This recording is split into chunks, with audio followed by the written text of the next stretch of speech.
Hey folks, Daniel Sablini here for Rottweiler Tax.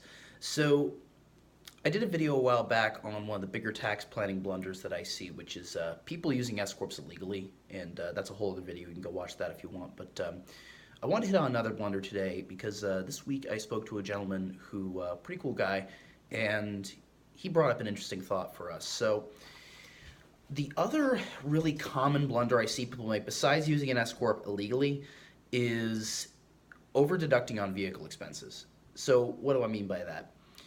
Most of you watching this probably take mileage. And that's fine. Perfectly cool to take mileage. The thing where people go wrong is, you have a few different options. You can take mileage, or you could take actuals, or you could take depreciation, and you can't take both actual expenses and mileage.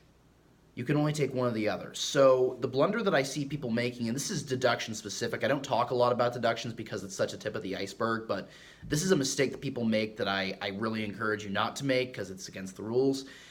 If you're going to deduct vehicle mileage, you can't deduct your actual vehicle expenses. But if you're going to deduct your actual vehicle expenses, you can't also deduct your mileage. So you want to take whichever of the two is greater, but you don't want to take both because that's low-hanging fruit for an audit. And frankly, it's kind of obvious because on your tax return, you're going to have something that says you're deducting X amount of mileage.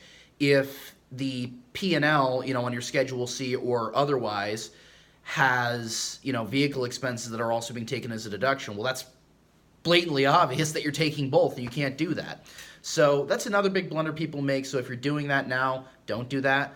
And if you are doing that, you should probably go to realestatetaxplanning.com/book and schedule an appointment with me to see how we can get you not only legal, but frankly, save you a lot more money than you'd ever save by taking double deductions. So if that's you, schedule an appointment with me and I'll talk to you soon.